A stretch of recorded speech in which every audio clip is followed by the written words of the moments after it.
If you keep going back to your ex and repeating old patterns, it does not mean that you're unworthy or that you see yourself as unworthy. What it does mean is that your body has prioritized safety in the only way that you've known how, logically. You need resources, and redirection is actually going to soothe your nervous system and inviting new ways to reframe your thoughts. The first is always going to be to feel the emotion, feel the sensation within the body, and then acknowledge what are the thoughts that you're having based off this emotion. Where did this emotion even come from? So you can say stuff like, this is an intrusive thought, or this is just fear of abandonment and it's not actual evidence. Then you activate the prefrontal cortex by labeling your emotions and saying exactly what the emotions are making you feel, while also simultaneously validating the fact that you're feeling it. So you can give your brain directions and instructions because your brain loves that, while simultaneously labeling your emotions as well. You can say something like, I feel anxious because that person is distant, which is a form of validation, and that is okay,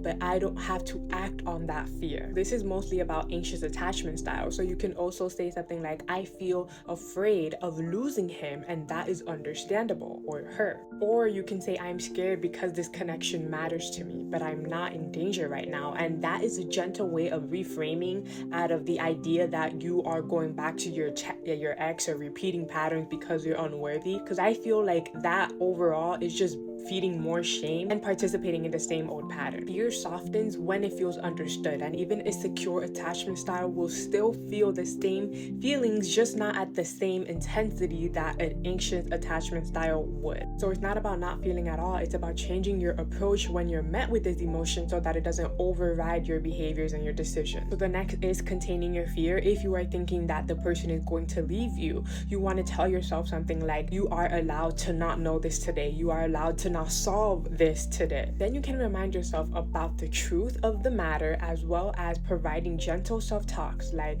I am safe in this moment, I don't have to fix this right now, this feeling will pass. Your nervous system will always peak, but it will always come down. So it's about riding with the wave, not against it. To resist the urge of chasing and going back to the same pattern, labeling and inviting deep honesty with yourself is actually going to activate the prefrontal cortex and lower the emotional activity within the amygdala. You can say something like, he's acting in a way that triggers me, but that's not proof that I'm unlovable. Inviting honesty and reframe, which is simultaneously going to reduce the emotional charge behind the story, behind the narrative, behind the trigger. This is what working with body and mind looks like.